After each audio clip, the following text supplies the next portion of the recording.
If you're the person who wakes up, does work, is fantastic at it, but then takes 3 days off, you're gonna lose. They say that hard work beats talent when talent doesn't work hard, and it's completely true. You have to be consistent. You have to decide. Are you the kind of person who wants to make a lot of money in this life and live a life of freedom? Or are you the kind of person who wants to look back when he's 30 on his 20s or 40 on his 30s and look at that decade and go, what did I do with that decade? Well, I didn't get rich. I didn't travel the world and live like they do in Tate Confidential. What did I do? Well, I had a day off here, a day off there, a bunch of nothing days that amalgamate into this decade of nothingness, and you're just wasting your time. If you want to win, you need to be consistent.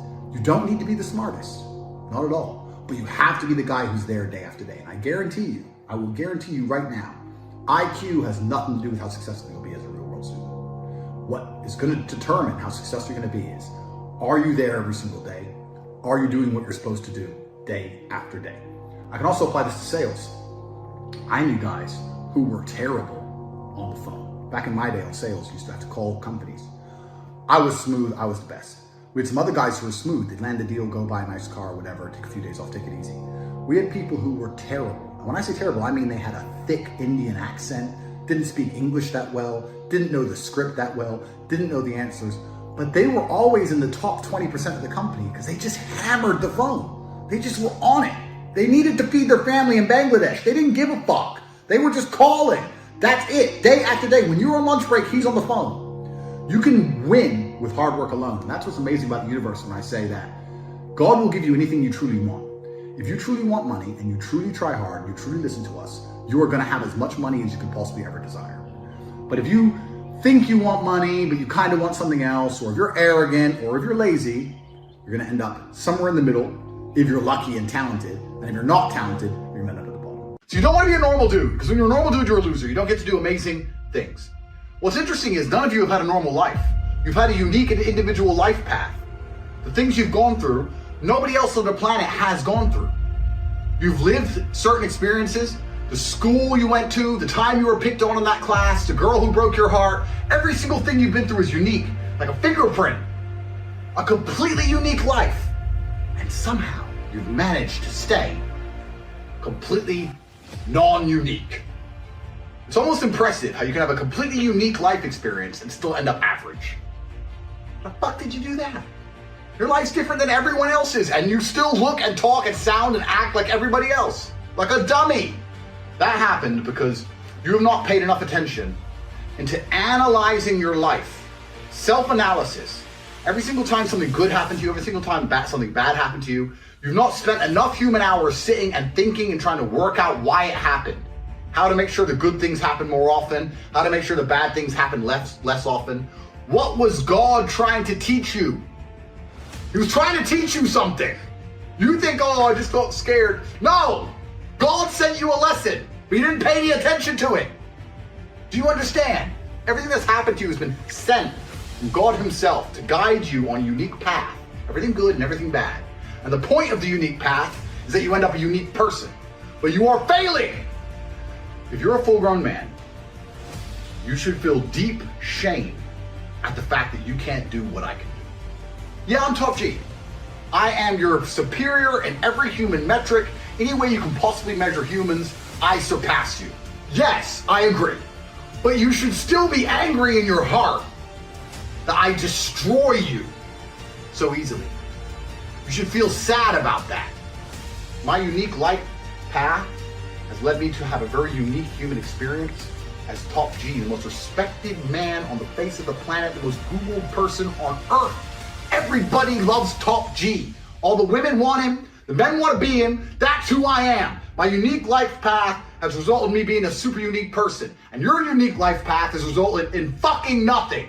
You're still a fuck up, and you're still average, and you're still a loser. The best story you could possibly tell me about the happiest day of your life would pale in comparison to my average fucking Tuesday. And it is your fault. Neo has a bald head. Yeah. And then when he goes back into the Matrix, he has hair. And they ask, why do you have hair inside the Matrix? And he said, because that's your self-projection. That's how you see yourself and imagine yourself inside of the Matrix. Right. You know what I'm talking about? Yeah, of course. I think that everybody should have a self-projection. You have to imagine how you see yourself. And if you see yourself as a superhero and an extremely disciplined and hardworking person who achieves everything he's ever wanted in life and does amazing things, you have to understand that you're not going to be able to do that on drugs. So you need to have a mental projection in your mind of who you think you can be and who you want to be. And if that person's a drug addict, then go be a drug addict. But if that person is an extremely successful, extremely hardworking, extremely intelligent, extremely respected individual, he's probably not going to be doing drugs. A lot of this is about your self-image. I don't know how you took drugs without feeling deep shame.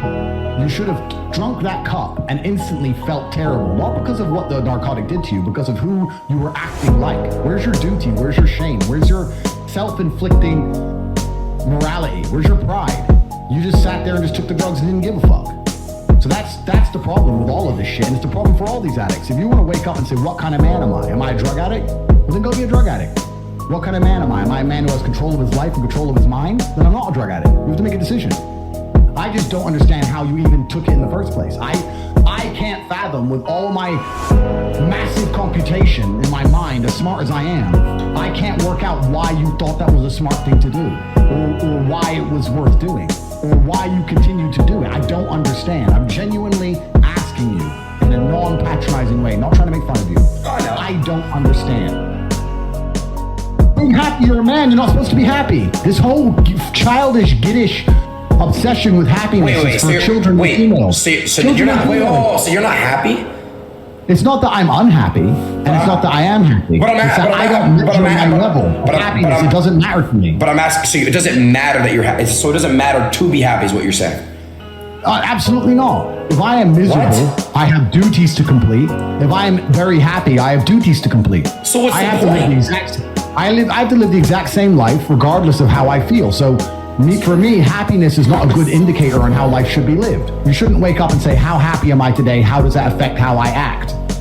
That's not how I operate. I wake up and say, what must be done? What will allow me to be proud of myself? What will allow me to achieve? And those things will be done regardless of how I feel. And that's how the most successful people on earth all operate. The most successful people on earth don't only do things because they feel happy about doing them. In fact, I'd argue that most people who do amazing things don't feel happy about doing them at all. I understand that, If you're constantly obsessed with trying to make yourself happy, that's when you fall into addictions and garbage. That's exactly. I was change. So stop caring if you're happy. Nobody cares if you're happy. What do I go for? The whole world doesn't give a fuck if men are happy or not. Nobody cares about men being happy. We talk about women being happy. We want children to be happy. If you look at a full-grown man on Christmas morning, he's smiling because his wife is smiling. He's smiling because his children are smiling. Nobody even buys him anything. What do they buy the dad? Socks? Nobody cares about men being happy. So why do you as a man care about you being happy? That's how you're going to fall into these traps. I'm a very content person. I live a fantastic life. I'm not miserable or depressed. I'm not sad ever. But I don't wake up and go, I want to be happy today. No, sir. I wake up and say, okay, things must be done. And those things will be completed regardless of how I feel. Regardless of how I feel. You can lock me in a dungeon for an unknown amount of time in Romania, and I will still complete as many push-ups as I can possibly do in the dark by myself. What else am I going to do? Sit there and be sad?